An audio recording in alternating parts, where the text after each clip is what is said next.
O medo vem sendo a arma mais usada por figuras públicas no ano de 2020 para realizar controle social, corrupção e promoção pessoal.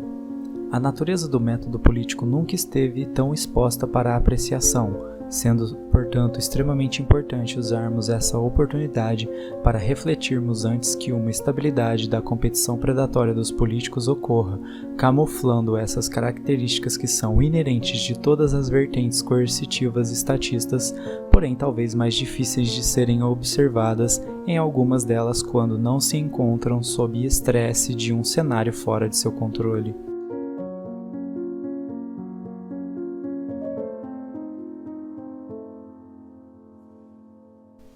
O comunismo talvez seja o exemplo mais categórico do que a formulação e aplicação de um planejamento central da economia, coercitivo por natureza, pode gerar. Ao longo da história, esse sistema econômico, ideológico, de perversão cultural e moral assassinou milhões de inocentes de maneira direta através da guerra ou indireta através da fome, pobreza ou falta de serviços básicos.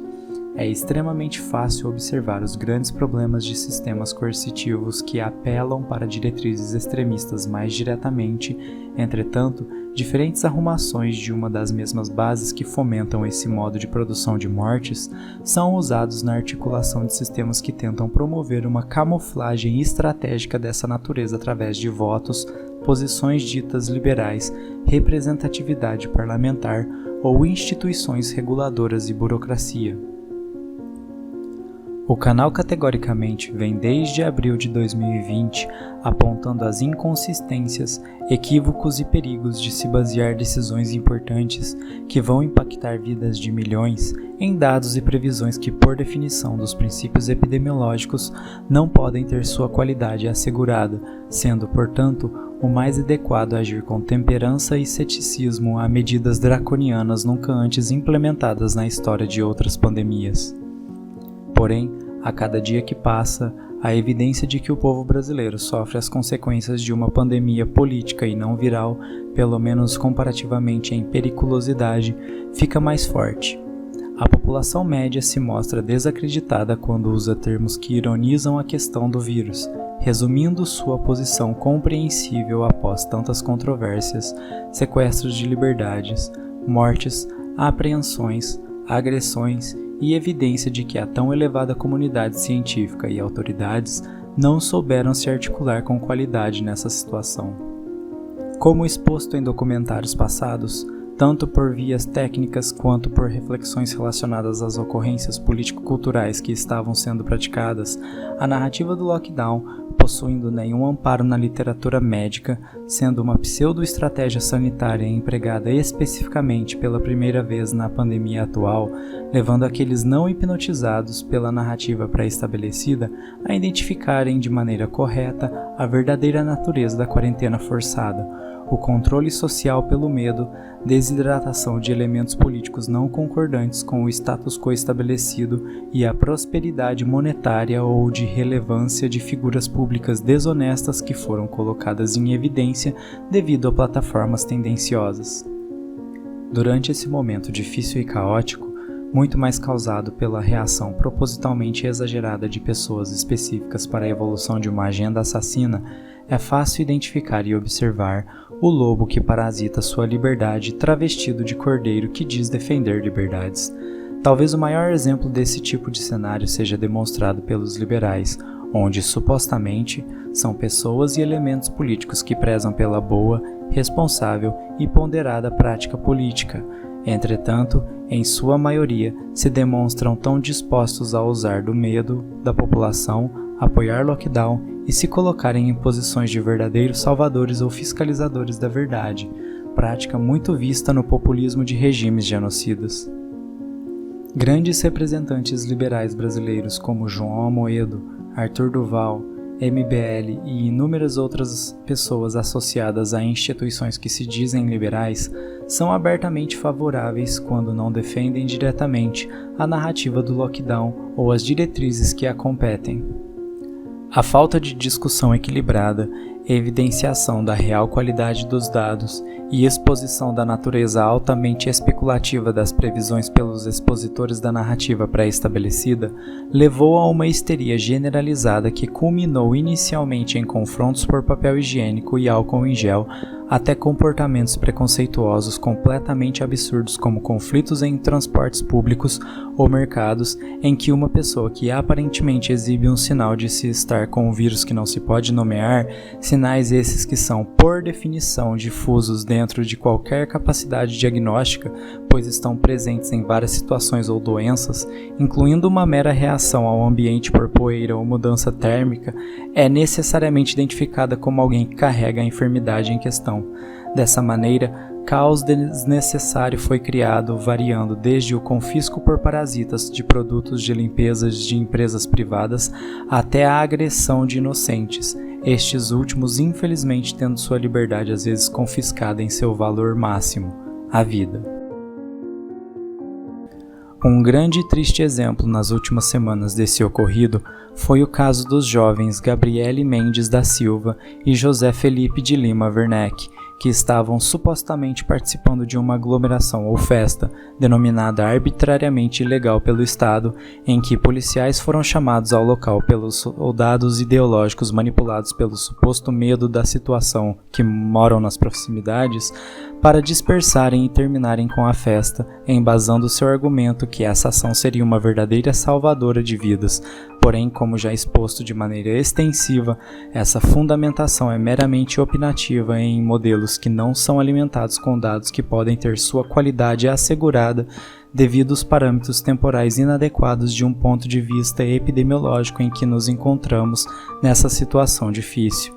Infelizmente, como é a natureza de qualquer organização estatal escalar a violência até a morte, um dos policiais, segundo seu próprio depoimento, tanto a arma dispara acertando os jovens e ocasionando a morte da garota. Ainda, segundo depoimentos da família e amigos de Gabriele, a mesma nem estava participando da aglomeração, estando apenas na esquina esperando um táxi para ir embora depois de ter visitado parentes, estando acompanhada de amigos a fim de não esperar sozinha. Independentemente do cenário verdadeiro, nada justifica a agressão a um ente que não executou a ação agressora em um primeiro momento, portanto, mais uma tragédia causada pelo Estado que já é de longe o maior genocida diretamente ou indiretamente dentro dessa dita pandemia ou em qualquer outra situação experimentada na história humana. Outro grande exemplo foi a morte de 13 pessoas no Peru em uma festa também considerada clandestina, onde por conta da ação da polícia, o alvoroço do momento ocasionou pisoteamento ou morte por asfixia. Mais uma tragédia ocasionada pelo Estado e os denunciadores que se trancaram para o bom senso e a temperança na hora de medir uma informação. É importante ressaltar que essas aglomerações são geralmente realizadas por jovens adultos, intervalo de idade com baixíssima taxa de mortalidade, sendo também absolutamente impossível mensurar o impacto dessas aglomerações nas mortes com qualquer qualidade no momento. Outros pontos que ajudam a demonstrar o possível exagero da gravidade da situação são as inúmeras denúncias de familiares e notícias de pessoas que vieram a óbito por motivos não necessariamente relacionados com o vírus, porém, aparentemente estavam sendo incorporados nos dados de mortes comprovadas. Muito pior são as denúncias de más práticas por instituições e profissionais da saúde que supostamente teriam realizado alterações de atestados de óbitos e a falta de ponderação de que a maioria dos que morrem por conta do vírus possuem comorbidades ou estão em idade consideravelmente avançada. Desse modo, algumas perguntas podem ser levantadas. Será que todas as mortes pelo vírus são de fatos comprovadas relacionadas a ele? Esse fenômeno vem sendo observado no mundo todo, onde países como o Reino Unido estão recontando e reavaliando seus dados coletados e suas metodologias referentes aos dias de coleta. É importante ressaltar que o levantar dessas questões não são de maneira alguma a negação da existência do vírus, mas sim, como já explicado em outros vídeos do canal, aumentar a capacidade interpretativa e qualidade dos dados em questão, permitindo a melhor avaliação da realidade da situação em que estamos, pelo menos de um ponto de vista observacional. A suposta solução por lockdown causa mais danos que o vírus? Caso exista uma dúvida razoável sobre, talvez a histeria criada não tenha justificativa de proteger a população, caso a posição mais conservadora tivesse sido implementada, talvez a população não tivesse construído um anseio muito grande por voltar a socializar e assim causando uma diluição e distribuição normalizada dessa ação dentro de todo o espectro de nosso cenário? O lockdown, seja por proibições de transportes ou academias, geram picos de aglomerações devido ao menor intervalo de uso de serviços, obrigando as pessoas a irem a esses locais em horários concentrados, além de exacerbar com o tempo a necessidade das pessoas socializarem. No fim, as pessoas sensatas tendem a chegar a uma mesma conclusão. Todas essas questões deveriam ser amplamente debatidas antes de se definir estratégias draconianas. Essa tendência de controle social geralmente seria observado em políticos pertencentes em extremos, correto? Como já exposto, a caoticidade criada pelo vírus e a reação proposital exagerada preconizada pelos parasitas acaba sendo uma faca de dois gumes aos últimos citados, expondo a natureza do que é todo político em exercício, seja em maior ou menor teor, o controle da população e a subida da escada podre da competição política. Tome, por exemplo, uma linha traçada em uma folha de papel. No último ponto da reta, no lado esquerdo, podemos colocar os tipos de organizações estatais mais extremadas que exercem controles e repressões diretas em populações. No último ponto à direita da reta, colocamos apenas a organização social justificada racionalmente derivada de pressupostos que criam uma ética que não cai em contradições, é transcendental e independe da interpretação ou opinião humana, ou seja, a ausência de um Estado coercitivo e antiético por definição. Conforme se corre o corpo da linha da esquerda para a direita neste exemplo, podemos ver que as organizações de estados mais ditatoriais e extremistas ficam muito mais próximos do ponto final do lado esquerdo. Em contrapartida, as organizações de estados que são menos extremados ou controladoras teriam a tendência de ficarem mais próximas do ponto final ao lado direito. Desse exemplo, é possível retirar uma conclusão bastante interessante. A posição que preconiza uma governança logicamente justificada, embasada em uma ética verdadeira, é apenas uma, sendo todas as outras arrumações estatais fora desse ponto específico, injustificáveis, mesmo quando minimamente reguladas. Portanto, é possível depreender que existe algum aspecto na base de todas essas organizações que é semelhante ou igual, pois todas derivam um estado que, por definição, não pode ser justificado racionalmente respeitando uma série de elementos objetivos, a priori, e que independem da opinião humana. O relativismo e o subjugar do individualismo pelo coletivismo aparecem em maior ou menor teor em todas essas organizações que culminam em um tipo de Estado, podendo ser extraído, portanto, que o que difere um Estado liberal de um Estado comunista são situações meramente ambientais, populacionais, temporais ou organizacionais, dependendo também de seus políticos em questão. É notado que, independentemente da burocracia ou leis criadas em tais países, como essas são embasadas nesse sistema relativista e que preconiza em maior ou menor teor a importância do coletivismo sobre o individualismo, são passíveis de serem alteradas a bel prazer de sua elite política e corporativistas. Essa mesma natureza organizacional é facilmente observada em algum momento, dependendo da situação, no comportamento do comunista, liberal, monarquista, republicano ou em qualquer pessoa que preconiza essas organizações que, por definição, precisam iniciar violência não justificada com entes inocentes. Em contrapartida, a posição que preconiza uma governança racionalmente justificada com elementos embasados fora do achismo humano é a única diferente em base dessas outras organizações, onde o indivíduo tem total autonomia, contando que justificada, para exercer sua liberdade. Um grande exemplo que expõe essa natureza relativista, intervencionista e que pode se intensificar dependendo de uma situação, mesmo que faltem argumentos reais para tal, é o vídeo de Arthur Duval, um popular representante do liberalismo brasileiro, que veste a camisa equivocada do utilitarismo que por vezes é possível notar o mesmo populismo barato que o próprio acusa seus competidores, obviamente com um devido disfarce da narrativa em prol da segurança geral das pessoas para saciar os que denominam liberais e o apoiam.